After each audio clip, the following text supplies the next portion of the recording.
The Ten Grandmothers by Alice Marriott. Part 1.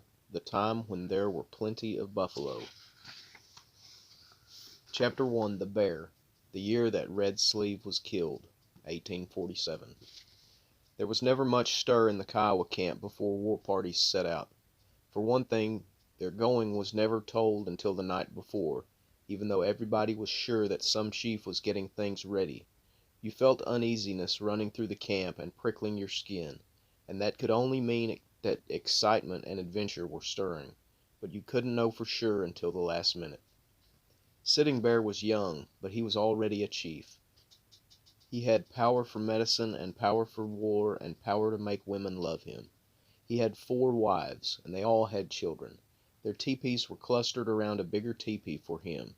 Not many men had teepees of their own, but Sitting Bear liked to have a place where he could sit with his society in the evening, without having any women or children to bother him. Halfway past Big Day in summer, the shadows began to slope across the red hills and slide down into the green valleys. The country curved south and west from where Sitting Bear sat in front of the teepee. In mid-spring the grass was green here, with many flowers speckled through it. Then the green covered up the red of the hills for a while and smoothed things out until even Saddle Mountain looked rounded instead of sticking up stiff. Usually the camp stretched along a creek where there was shelter from the wind, pasture for the horses, and water for everybody. But when the Kiowas camped near the hot springs, they put their teepees on flat places on the hillside, and the teepees were more scattered than they were at other camps. You couldn't line them up on a hill so that every teepee sat flat and faced east.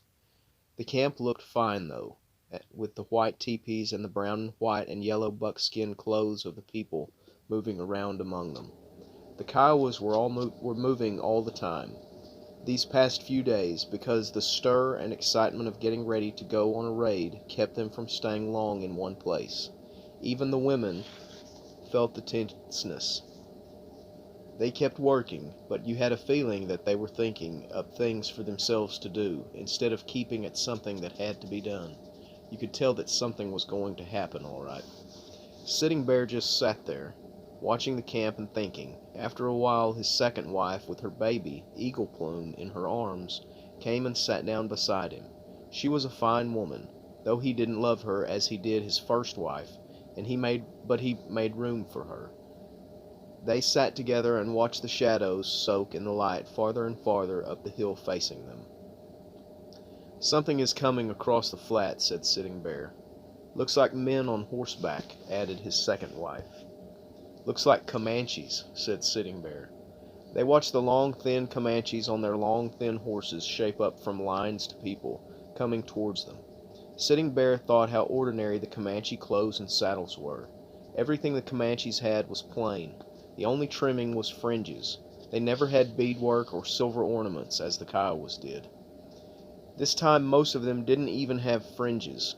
Nearly all of them were young men dressed in their breechclouts and moccasins, and some of them were riding bareback, just sitting out for an enemy they looked. They weren't starting for the Kiowas because the two tribes had had peace for a long time, and anyway their faces weren't painted yet. They rode into camp and stopped before Heap of Bear's teepee. Sitting Bear and Heap of Bears were related in a medicine sort of way.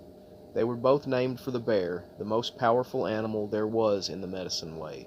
Unless you were named for the bear, or were speaking to somebody that was, you mustn't even say the word bear. It was that powerful. Bears could drive you crazy, just for saying their name, and to look at them could almost kill a man. Nobody knew what would happen if you killed or ate a bear. People were too afraid to try. Because they had the bear name together, Sitting Bear had the right to go into Heap of Bear's teepee as if it were his own, and sit there and advise with him as if they were brothers, even though Heap of Bears was older than he. He got up and said to his second wife, "I guess I'll go and find out," and walked over to Heap of Bear's teepee. The Comanches were all sitting around when he got there. Their leader was getting out his pipe and tobacco as Sitting Bear came in. That looked strange because it was Heap of Bear's right to put up the tobacco. He was the host, but Comanches were different. They had their own ways. The Comanche lighted the pipe and handed it to Heap of Bears. When they both had smoked, it went to Sitting Bear. Then it went around to the other men. Heap of Bears spoke in sign language so that the Comanche could understand. "Where are you going?" The Comanche put his pipe back in the long bag before he answered. Then he said, "Over into the Ute country." "What are you going for?" "We heard those Utes have some good horses. They have young women too. We need horses. Young women can help. They are good to wait on older women. We are going over to the Ute country for those things." Heap of Bears sat and thought. Those are good things, all right. A man can use those things. The Comanche nodded without saying anything. "Why have you come here first?" Heap of Bears asked. "What do you want us to do?" The Comanche rubbed his hand back and forth on the earth in front of him. "This is what I've been thinking. This is what came into my mind. For a long time Comanches and Kiowas were fighting. Then they made peace." "That's right," said Heap of Bears. "That's all right. They are getting along all right now. But that peace may not last. Sometimes it doesn't. I have been thinking. We ought to do something to make that peace stick." "That's right," said Heap of Bears. "I think that if we go out together to fight the Utes, that what will make the peace stick," said the Comanche. All the Comanches nodded their heads backwards and then forward and said "Haw" when he had finished. Heap of Bears sat and thought for a while. Comanches could make up their minds quickly and start something, but Kiowas took more time and thought everything over. Finally Heap of Bears said to Sitting Bear, "Please tell me my dancing society to come here." Sitting Bear belonged to another society himself, but he went out and found the speaker for Heap of Bear's society just outside the tepee, and told him. When the speaker went away, Sitting Bear came back and sat down, and they all waited until the society came in.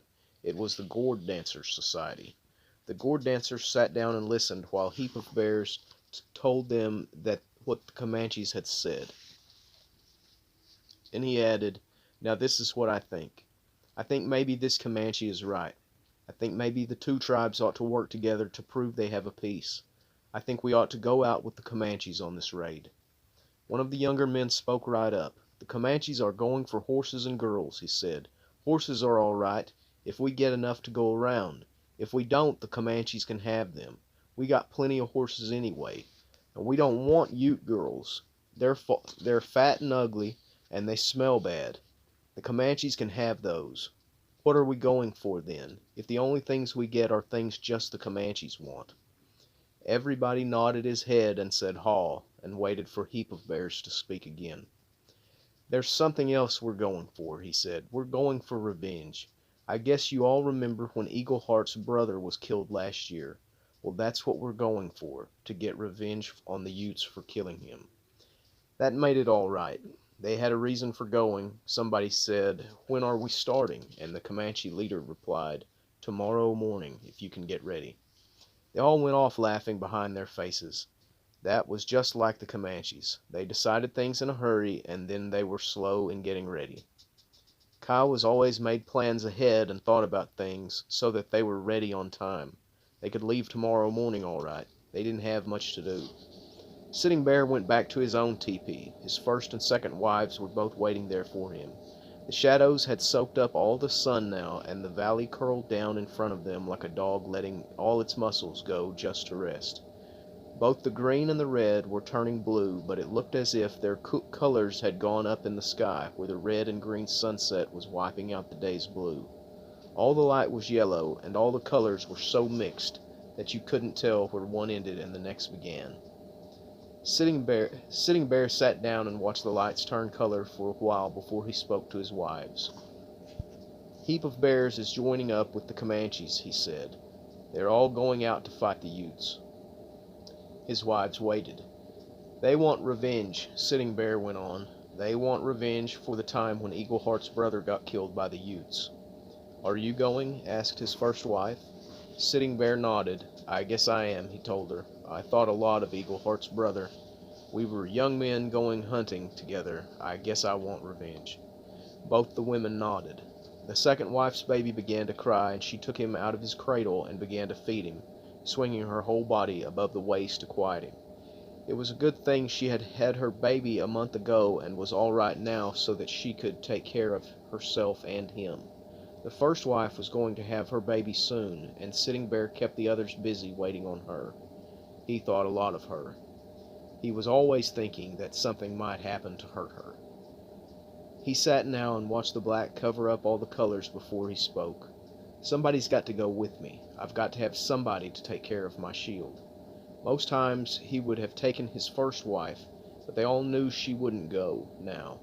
They were wondering who would be chosen.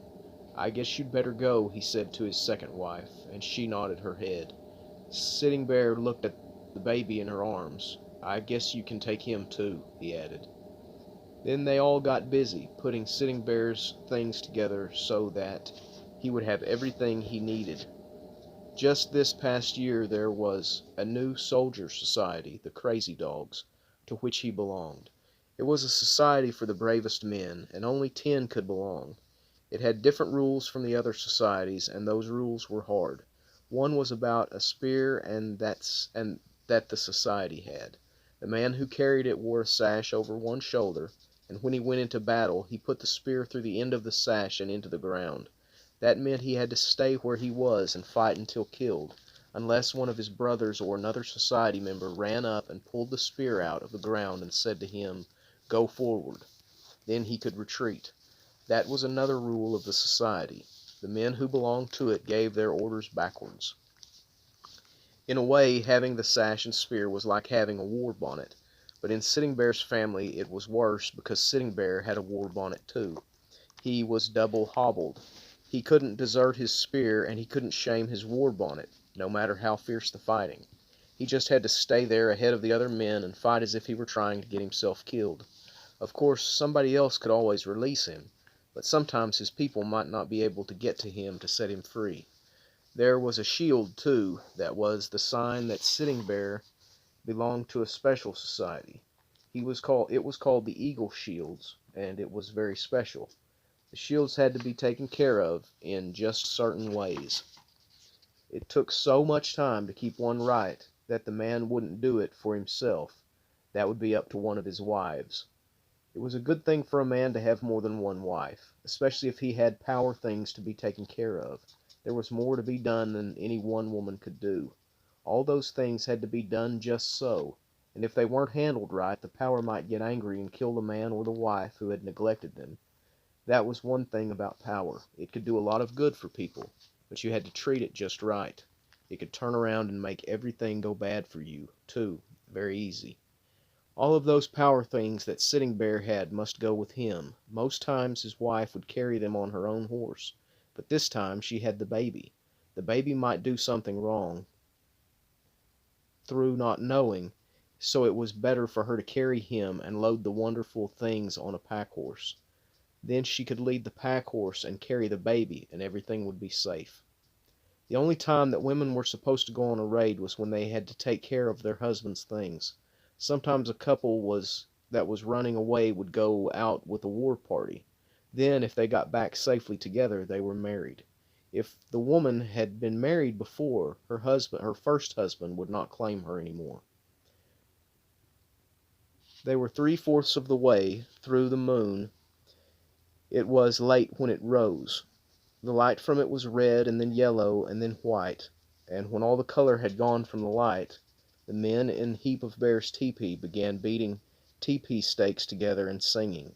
That was a sign that it was time for the war party to begin getting together. Most of the men who were going had already made up their minds, and all they had to do now was go over to Heap of Bear's camp and say so. Some of them were young men, but there were many older ones too. Everybody had respect for the way Heap of Bears managed a war party. He was wise, all right. He never stayed and lost men if the fighting went against him. He knew enough to retreat before his young men could get hurt. That night everybody felt safe and believed the war party was going to be victorious. People sat and stood in front of Heap of Bear's teepee, and some of the old men beat the teepee pegs together, and everybody sang. It was all warlike. Eagle Heart came over and joined the singing. Soon Heap of Bears held up his hand for quiet. Everybody stopped singing. "I have something to say before we start out," said Heap of Bears. "This is something everybody ought to know. We are going out with the Comanches to fight the Utes. That's good. It makes us better friends with the Comanches, and we may kill some Utes. The Comanches say they are going for horses and girls. That's all right. They can have those things if they get them. If we get some, we maybe can use them too. But that's not the main reason we're going. That's different. The main reason we're going is to get revenge. Eagle Heart's brother was killed by the Utes. That's the reason we're going. We want to get even. That's why I want to say this thing. I want Eagle Heart to go with us. I want him to go as one of the leaders, because it's his brother that got killed. I want him to be just as important as anybody, because it's his revenge we're going to take." Everybody cheered at that, and Eagle Heart said, "Thank you for honoring me," and came up and sat by Heap of Bears beside the fire. The dancing and shouting and talking started up all over again. Sitting Bear went away and stretched out his back as his own teepee, in his own teepee, with his knees crossed up in the air. He had said he was going, and he had to go, but he thought something might go wrong. 2 leaders on a war party were bad. It never would work out. You had to have just one man whom everybody respected and looked up to and took orders from. You couldn't have 2 sets of orders being given at the same time. The thing that made it worse was who the 2 leaders were. Heap of Bears would always be careful and make sure of everything, but Eagle Heart was always rushing things. He never took the trouble to be certain of them first. If he made up his mind to do something, that was what he did right away, and nobody could stop him. Those men were too different to go on the same war party anyway. They shouldn't both be leading it. Right there, Sitting Bear made up his mind. He decided that he was going to do what Heap of Bears said to do. This was Heap of Bears' war party. He was the one the Comanches went to in the first place, and he was the one who had called everybody together. That was the way it ought to be. The man who started something should be in charge until he finished it. Some of the people were going to bed now, and the singing and shouting weren't so loud, but others were still up. They must have stayed up all night, because when Sitting Bear waked, the singing was still going on. The women brought him water to wash his face and a bundle of broom sage to brush his hair smooth. They started to bring him his paint, but he shook his head. There was no sense in painting your face when you were just starting out. It was better to save your paint until you came up with the fighting, and then use it to scare the enemy. The 3 horses were ready. Sitting Bear mounted his big gray stallion, and he and his second wife rode over to Heap of Bears' camp and joined the other Kiowas. The Comanches were still eating. Comanches were always hungry and took a long time over their food. Kiowas would eat sitting on their horses when they were starting out like this. Just some water and a handful of dried meat was enough for them. When the Comanches had finished, they got on their horses. Everybody was all ready to start. Sitting Bear looked around. It was the greatest war party he had ever seen. There must have been over 100 men ready to go. It was about the greatest war party anybody had ever heard of. They rode out of camp with all shouting and waving their bows and spears over their heads, but as soon as they were down the slope and headed south across the flat, they settled down and rode easily. You couldn't ride too hard when you were just starting out. That wasted the horses, and it might tire the men besides. They went south and west towards the Wichita Mountains. Everything seemed to start at the Wichitas. If you crossed them and went south, you were on your way to Texas and Mexico. If you stayed north of them and followed along them west, there was a good grass and camping, mesquite trees and water, and after a while you came out on the staked plains. It was hard traveling across there, but if you knew the water holes you could make it. Then you came in sight of the big mountains, and if you stayed on the east of them and went north, you came into the high mountains, and that was the Ute country. There were other ways to get there, but this made the easiest traveling, even if it took longer. It was a good day's ride from the hot springs to Saddle Mountain, when you didn't push the horses. Kiowas were in their own country and on the edge of the Comanches all of the time. They could travel easily and stop to rest and eat when the sun was directly overhead.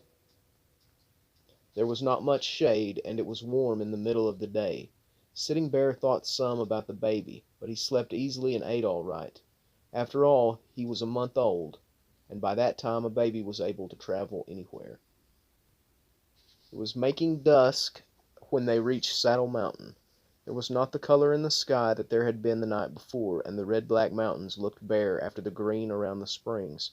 But there was a wide meadow with a little creek on the north side of the mountain, and there they camped because they would have to sleep out in the open. It was a good thing to find pasture for the horses. That way it would not be hard to find them in the morning, where there were deer in the meadow, but when they saw people coming, they ran back towards the mountain where the horses couldn't go. Some of the men turned their horses loose and started after the deer. It was better to eat fresh meat while they could get it, and save the dried meat for later. The Comanches made their camp a little south of the Kiowas, near the mountain. The wind was down now, sinking with the sun, but it would come up with the clear dark, and here it always blew from the south. The Comanches would get it first, but in spring you didn't need the wind as much as you would later in the summer. Anyway, there was always enough wind to go around. Sitting Bear didn't go off hunting with the other men. He stayed and hobbled the 3 horses, and then while his wife went to look for firewood, he played with the baby. He took Eagle Plume out of the big day cradle and held him in his lap, where he could kick and stretch and grow. Once Sitting Bear turned his son over and looked at the back of his head. It would have a good shape when the boy was grown. Everything was easy and quiet in the camp, waiting for the young men to come back with the deer meat. The woman returned, built up the fire, and fed the baby, and they sat and waited for the hunters to come in. There were stars all over the sky when they heard the voices of the young men. They must have gone a long way up the mountain hunting. At first there was just little sounds of them, but when the sounds grew plainer you could tell that something was wrong. Sitting Bear got up and went over to where Heap of Bears was waiting. Soon the young men came. They were carrying 2 deer, which they laid down in front of Heap of Bears. "Thank you for the meat," Heap of Bears said, and he took out his knife and got ready to skin and cut up the deer by firelight. The young men still stood there. They were waiting for something more than their share of the meat. "What is it?" Sitting Bear asked them. "What happened?" One of the young men spoke then. "The Comanches were hunting too," he said. "Didn't they get anything?" Heap of Bears wanted to know. He thought maybe they were supposed to send some meat over to the Comanches. That would be hard. 2 deer were not enough to go around in their own camp. Some Kiowas might have to eat dried meat as it was. "They killed something," said the young man. "What was it? What did they kill?" "It was a medicine animal. It was that animal you and this other man are named for." They were all quiet, thinking it over.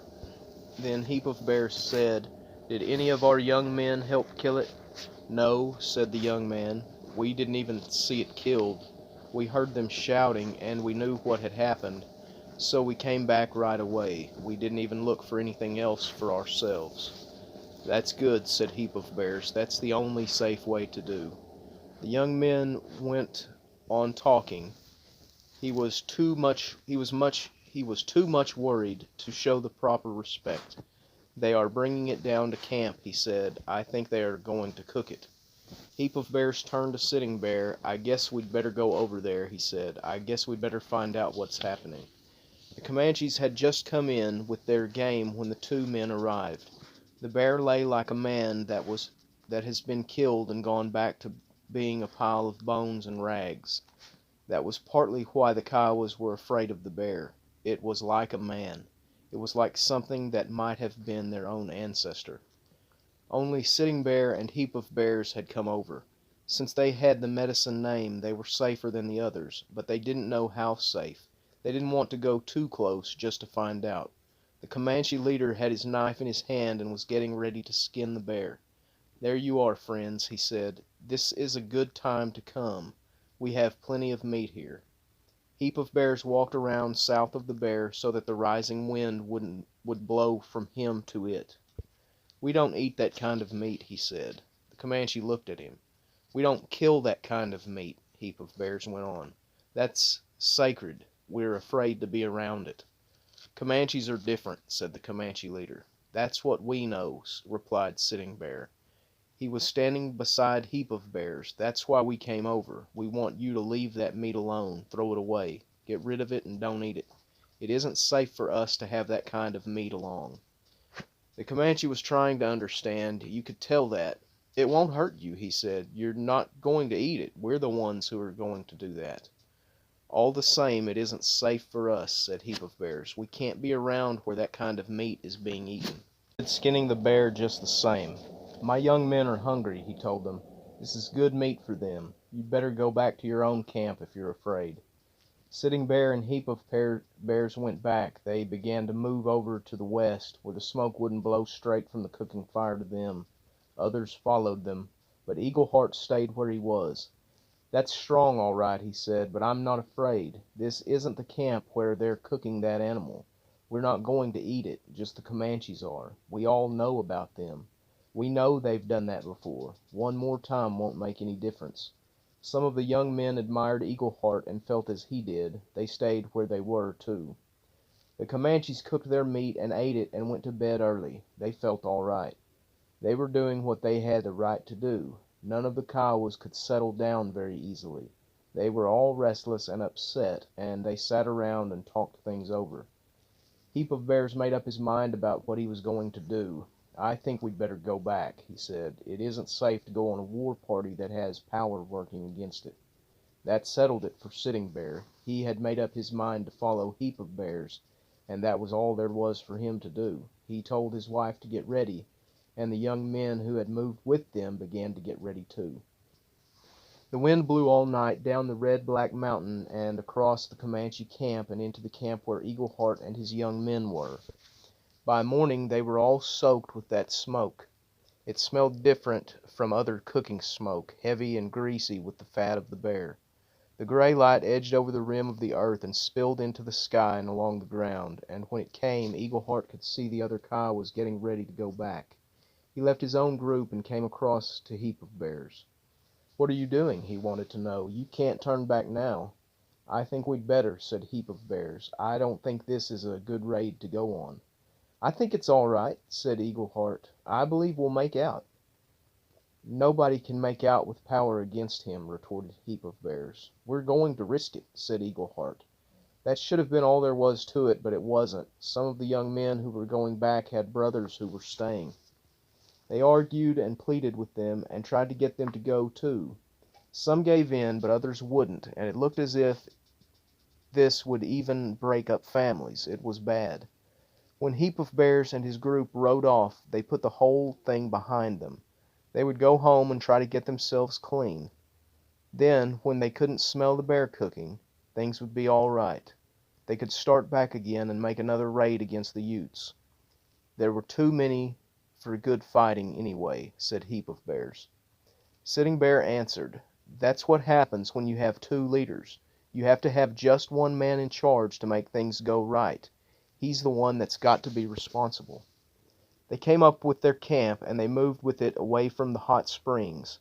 Then the Tammy keeper sent word around that it was time for the Sundance, and they all started to move again. They went west to the end of the mountains to hold the Sundance that year. All the time they were wondering what happened to Eagle Heart and the young men who went with the Comanches into the Ute country. There were just 4 young men who came back. The Sundance was over, and the bands were scattered out again. Heap of Bears and his band had camped on the Washita in the Big Bend when the young men came in and found them. Where are the others? Everybody wanted to know. Where are Eagle Heart and the other young men?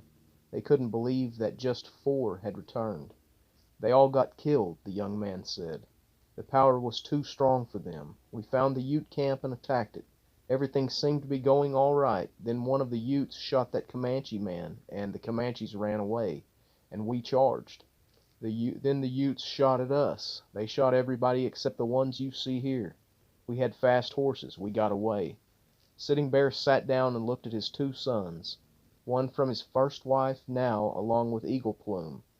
You'd better remember that, he told them, as if they were grown men. You'd better be careful. You've got to have power working with you all your life, or everything you do will go wrong. So there's a few things going on in that chapter. It's just starting off, but You got two guys with a name with a bear in it. You've got Heap of Bears and Sitting Bear. And then you've also got Eagle Heart and Eagle Plume. Eagle Heart was the brother of the man that had been killed, and Eagle Plume was the baby. I don't know if Eagle Heart will be mentioned for the rest of the story, but Eagle Plume will. So sometimes those names you just gotta make sure you remember who everybody is.